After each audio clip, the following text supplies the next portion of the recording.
Hello there, I am Taylor the Canuck creator. It is mid-2026, and if you are serious about a multicolor or multi-material printing and your budget allows it, the only type of 3D printer you should be looking at is a tool changer. The era of single nozzle multi-material system based 3D printers being used for multicolor and multi-material printing is over. I'm calling it now. Oh, this video is going to get a lot of fun YouTube comments. So anyways, why am I saying that single nozzle multi-material systems are outdated, they're obsolete, they're wasteful compared to a tool changer? Well, in my humble opinion, it's because they are. So let's start talking about why. So first things first, ducks. Or actually geese, a desk goose. My neighbor recently reached out to me and he needed some desk geese for a baby shower to give away as little prizes or whatever.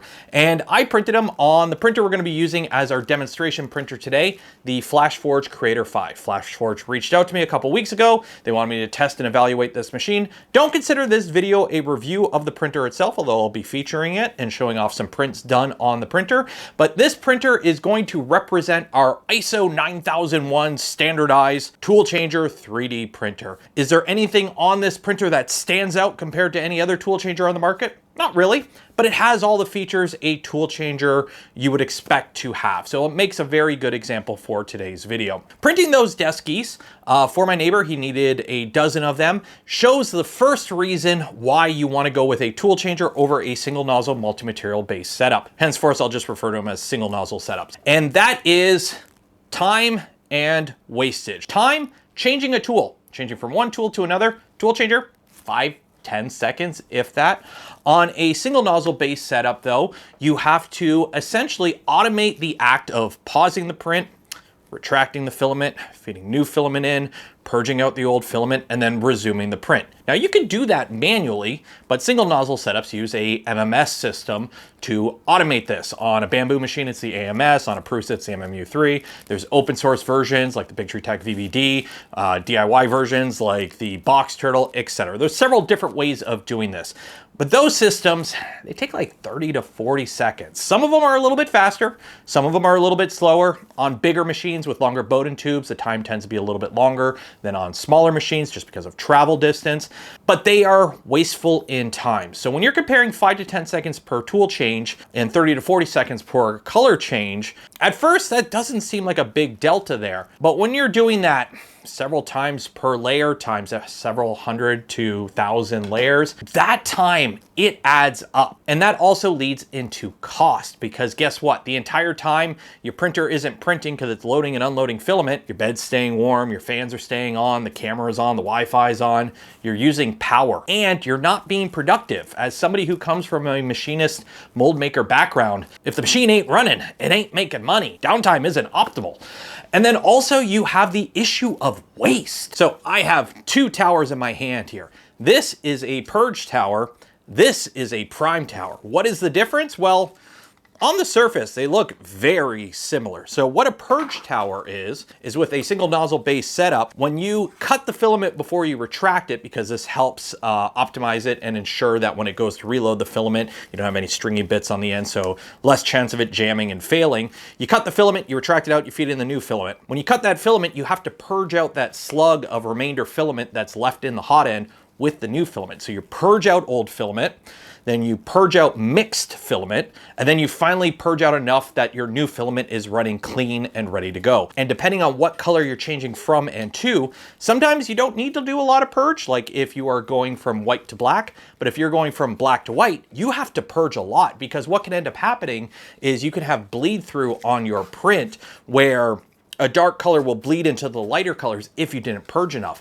So you need to do a lot of purge, and purge is wasteful. Now, regardless of what, some people may think you can do where you can purge to infill, purging to infill, it's like communism. It sounds great on paper, but a lot of the time, the geometry of the model, there's not enough model here to fit that much purge into it.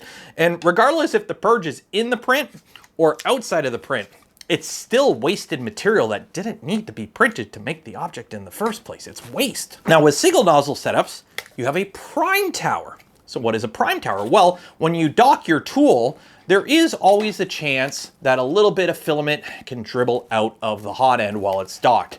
Now, sometimes you do a retraction, some systems, they drop the temperatures. Some of them, like the Creator 5 here, we have a little wiper that plugs it to prevent it from oozing out. But there's always a chance you have a little bit of waste. So what a prime tower is basically what it says on the tin. You're priming the nozzle. You're just extruding a little bit of filament to make sure things are flowing freely before you start printing. Now, with this printer, the prime tower for stock values is pretty excessive in the slicer that ships with the printer, but you can definitely optimize it and drop those values if you're using good quality filament and you know you're not wasting a lot. And you could turn those values way down and have very little prime. So you are regularly printing objects where your prime tower weighs a lot less than the final print itself, versus when you're printing with a single nozzle base setup where you're wasting a lot of material in purge.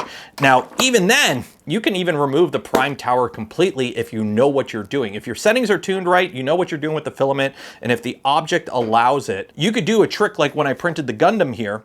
I printed a lot of PETG parts with PLA support, and I didn't use a prime tower at all. I essentially primed to infill by telling it to print infill before walls. So if I under extruded ever so slightly on the infill, who cares? It's infill, it's inside the print. You're not gonna see it anyways. So tool changers, they're faster, they waste less material, and they allow you to do something that you kind of can't really do on single nozzle based setups optimally, and that is print true multi-material. So this print that I have right here, this is a blue PLA print with red TPU hinge, and then we also have this black PETG bracket, and this whole print was printed in place on this printer out of dissimilar materials. Because when you try to print dissimilar materials on a single nozzle based setup, you run into the issue of cross-contamination. So say you're printing ABS with HIPs because you want to print something solid with a dissolvable material. If you do not purge it fully, what can happen is you can have dissolvable material that doesn't dissolve because you have non-dissolvable stuff mixed into it, and vice versa on the print itself. So you end up with a weak print and supports that don't dissolve away cleanly. And when you're printing with dissimilar materials like PLA and PETG, they don't like sticking to each other. You really don't want to get those two mixed up in your nozzle and then part of the print. It's going to end up with a not optimal print. Either the print's going to fail or it's going to be weak. You'll have issues. Also, systems that use an MMS, they tend to be a little bit more picky when it comes to what filaments you can use with it. They tend to not like flexible filaments, and some filaments that are really stiff have issues where they can break in the Bowden tubes because of the tight windings inside some of setups. The amount of times I've had to take apart my bamboo AMS system to clean out broken filament that either broke because it was too stiff in the Bowden tubes inside of it, or I just left filament in it long enough that the filament happened to kind of degrade and get brittle and break in there, and then I'm taking the whole system apart to clean it out. With something like a tool changer like the Creator 5 here, we have filament just come off the spool into the side, go up a quick Bowden tube into the tool head, and you're done. Flexibles work fine, abrasives work fine. This machine comes with hardened nozzles on all the tool heads, so we can print carbon fibers, we can print stiff materials, no issue. It eats it. Also, you can do some pretty fun tricks on a tool changer that you just kind of can't do on single nozzle based setups. This is Polyalchemy Elixir filament. They don't make this stuff anymore, and I only have a couple spools of it left. So say I wanted to do a large print in this filament and I'm running low on it. I don't want to waste it, or it's an expensive filament. I don't want to be wasting that on infill. Infill? Nobody sees infill. It's in the print.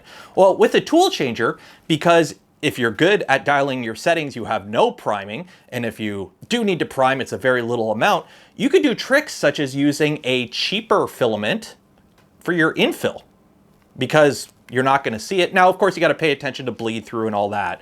But you could use like a generic cheap white filament for your infill, use your expensive Gucci filament for your outer walls. You're not going to see the infill. You're not wasting your expensive filament on something you don't see. And because it's a tool changer and it's so efficient, you're not wasting filament in purge. And also you can do other tricks because multiple tool heads, you can have multiple size nozzles. So you can have a big fat nozzle for infill. You can have a small nozzle for that outer wall only, so for fine details. You can mix and match. Now on this machine, you can't quite do a trick like changing out your extruders because this is a commercial off-the-shelf machine and it only uses one extruder motor and it's all a nice complete package. But if you're going the DIY route with a tool changer, you can even have something like dedicated extruders for soft filaments on a tool head, different fan ducts for different types of cooling setups. You can get pretty creative on the capabilities of what you can do with a tool changer. Now, of course, this all depends on the type of tool changer you have, what slicer you're using, because some allow different nozzle sizes, some don't.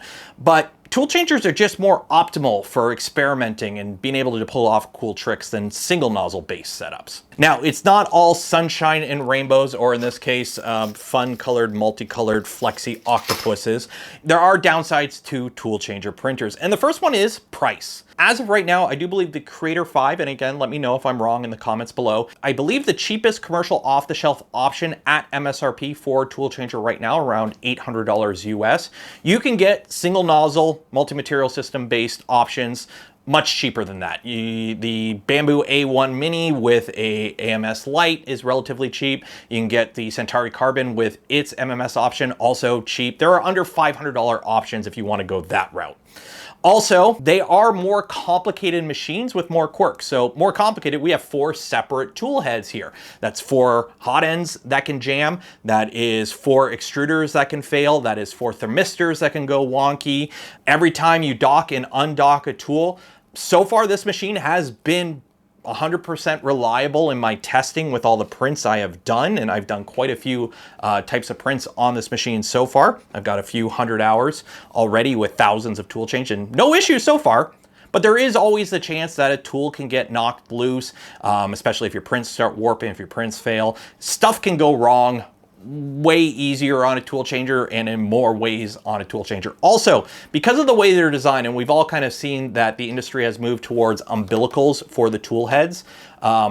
So you have Bowden tubes and power cables going to the tool heads because this is the easiest way to keep them from tangling. Well, these all stick up above the machine. So now if you want to enclose this machine, you have to get a top hat on it, which makes the machine taller than it needs to be compared to a comparable size enclosed Core XY machine. So we have the top hats you got to worry about. They take up more room on a shelf. You also have, you know, in this case, 4 spools on the side. You don't have the same sort of feeding system on not all machines. This machine doesn't have a booster, so you have to manually load and unload filament from the tools themselves.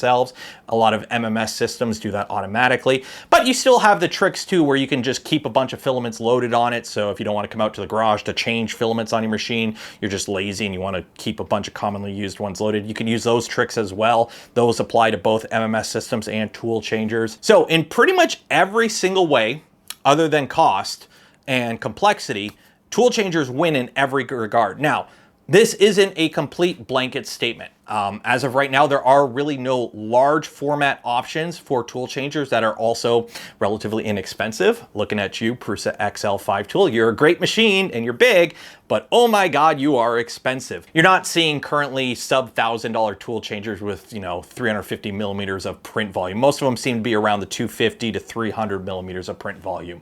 But it's still early times. Making a machine bigger isn't exactly harder, and with bigger machines, you can fit more tools on them. Sovol's coming out with their M1D machine in the next little bit. That is a IDEX machine with a fixed tool head, and then the second tool head can change between 6 tools.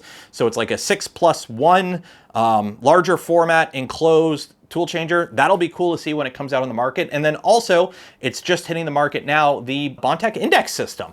Make sure you're subscribed to the channel because we are building a Trident R2 where we're putting a full index rack on it. And that machine is going to shape up to be really cool once it's done and online.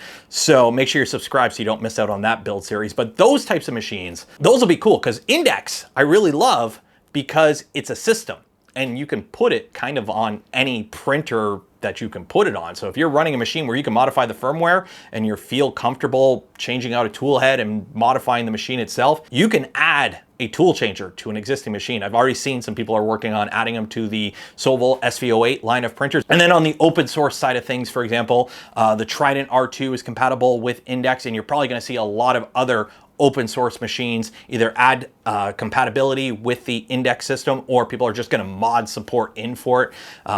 Gotta love 3D printing open source communities. We just be building shit. It's great. So that's kind of my thoughts on multicolor, multi-material, tool changing, and 3D printing. I would love to hear your thoughts and opinions in the comments below. Please keep them civil. Now, again, I do know that recommending tool changers outright isn't viable for everyone. They are more expensive. They're not available in all markets at the price points people want and at the sizes people want at current, but the market is expanding very quickly. When I got into 3D printing, tool changers, they were a trade show demo thing, and then the first few that came to the market, they were expensive and complicated, and now over the past year or so, under $1,000 machines that just work. It's great. It's great. So I really cannot wait to see what the future entails for tool changers in 3D printing. Are they going to keep getting lower in price? Are they going to get a lot more capable? It's going to be great. I think we're seeing a second resurgence in 3D printing, kind of like when Bamboo first came in and kicked all the clones of Ender into the ocean, and we finally have high quality enclosed Core XY machines, cheap, and they work. I think tool changers are kind of do what enclosed Core XY did to at-home 3D printing. They're going to do this to multicolor. They're actually going to make it actually viable, way less wasteful, way faster, and they're just more capable and way more future-proof. And also, nobody wants to be cleaning poop out of the back of their machine. Like, it's 2026. Nobody has time for that. So anyways, I'm Taylor, Canuck Creator. I would love to hear your thoughts and opinions in the comments below. Make sure you like the smash button, ring the bell, subscribe on your way out. Be safe out there, wash your hands, and I will see you all in the future. Good night.